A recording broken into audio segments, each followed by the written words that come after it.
At the end of the 19th century, America had begun to come into their own and began exploring the mysterious Orient and Pacific. Japan, at the same time, was also beginning to rise up and threaten the Russian juggernaut and the Chinese Empire. Both countries were brought together through common interests in the Pacific and Asian territories, which had led to conflicts over dominion in the land. The conflicting imperialistic motives of Japan and America in the late 19th to the early 20th century led to compromises in the forms of treaties and agreements, such as the Treaty of Portsmouth and the Taft-Katsuta Agreement.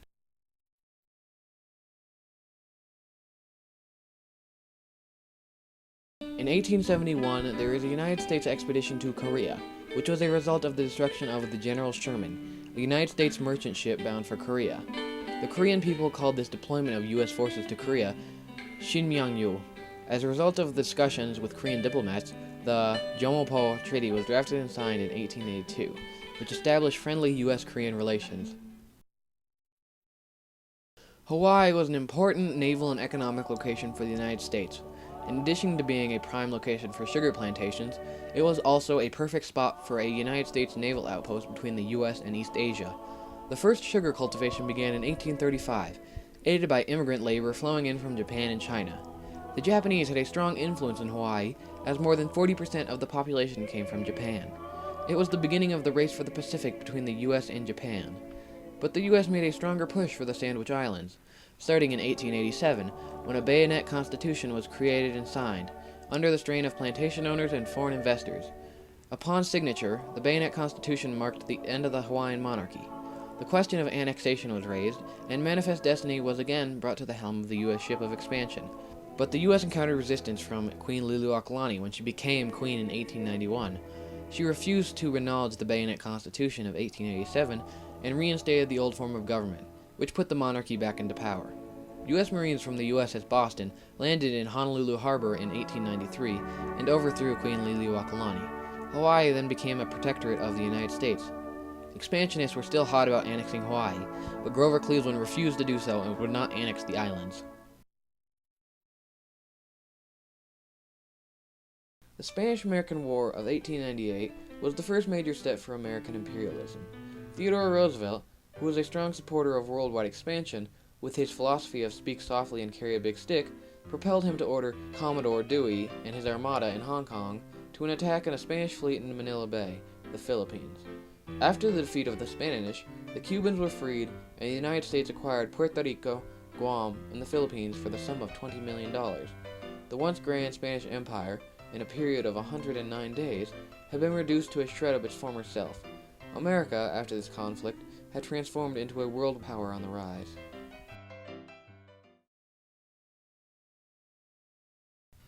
After the Spanish-American War, the Filipinos believed that they too would be given their independence, similar to Cuba, considering that the Filipinos, led by Emilio Aguinaldo, aided the Americans in the overthrow of the Spanish. Since the Americans would not grant the independence to the people, the Filipinos rebelled under the command of Aguinaldo, but the Filipinos were heavily outgunned and encountered heavy losses. The Filipinos officially ceded in 1902, but guerrilla fighting continued for 10 more years.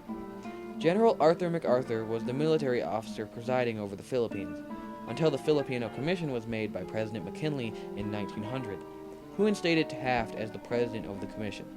This commission was made to govern and educate the Filipinos, to be molded into American citizens. Taft then became the first civil governor in 1901. His feelings for the Filipinos could be summed up in 4 words: my little brown brothers. The U.S. had the idea of social Darwinism, or survival of the fittest. Because the Americans were the fittest, they had to expand their views to the less fortunate, which in this case were the Filipinos. The American public saw the Filipinos as barbarians and uncivilized people. The U.S. thought it was their job to show them the American way, the correct way. At the beginning of American rule in the Philippines, the Filipino people did not enjoy freedoms that we Americans take for granted, such as freedom of the press. But the commission did benefit the islands. Governor Taft tried to implement education as one of the main tools for imperialism in the Philippines. All education was done in English, and the number of children attending school skyrocketed during the American colonization. Taft, in an attempt to civilize the uncivilized, tried to implement self-government for the Filipino people. The White Man's Burden, a poem written by Rudyard Kipling, was written in regards to the American colonization of the Philippines. It justified the American imperialism in the Philippines as noble. It was the white man's burden to teach the savage man, who in this case was the Filipino. During the early years of American occupation, they implemented a democratic form of government, greatly strengthened the education system, and heavily taxed the Filipino people.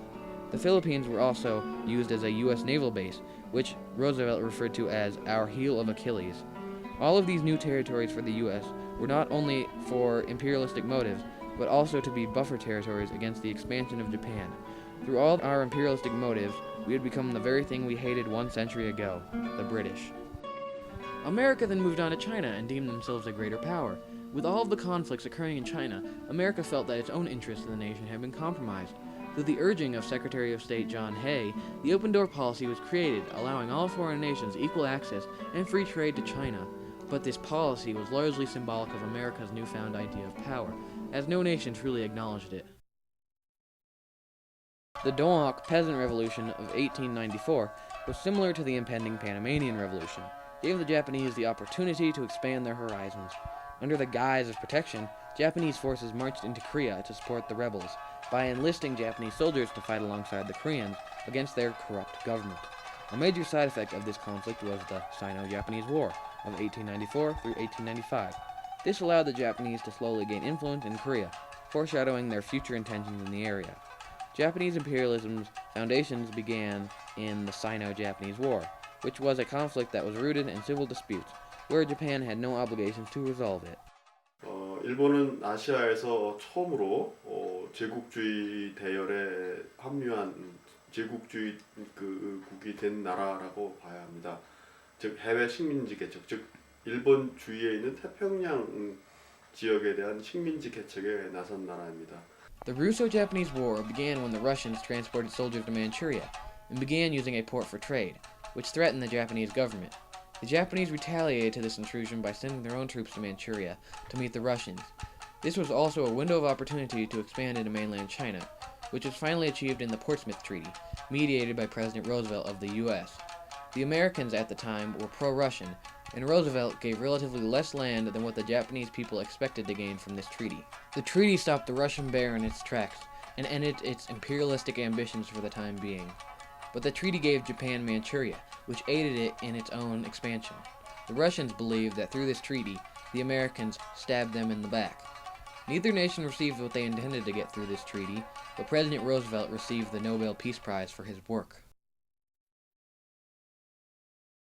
Commonly referred to by the Korean people as the American sellout of Korea, the Taft-Katsuta Memorandum was an agreement between Foreign Minister Taro Katsuta of Japan and Secretary of War William Howard Taft, former governor of the American Philippine Territory. This was a secret agreement made by both parties in which the Japanese acknowledged the U.S.'s sphere of influence in the Philippines, Hawaii, and other U.S. Pacific territories, while the Americans allowed the protectorate status of Korea under Japan. The Japanese saw this, and several other European agreements, as the go-ahead for the Japanese-Korean Protectorate Treaty, which eventually led to the annexation of Korea by the Japanese government. The Taft-Katsuta Agreement changed the American views of the Japanese and Russians, influenced the government to be pro-Japanese from then on, but as the civilians hadn't heard of this agreement until it was declassified in 1924, their opinions remained pro-Russian. This treaty further accomplished both American and Japanese imperialistic goals, as the recent American acquisitions of the Philippines and Pacific Islands were secure, and the Japanese could continue their takeover of Korea. But the U.S. was not satisfied. It believed that Japan could strike back at any second. This was the reason for War Plan Orange, which was a hypothetical nautical war plan in case of Japanese attack on the newly acquired American territories. But the Japanese also developed a counterplan to the Americans.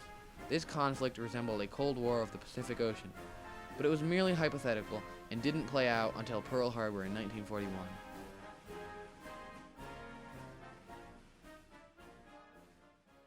As a result of conflicts driven by American and Japanese imperialism, compromises, treaties, and agreements were made to settle the imperialistic goals of the two nations, for the time being.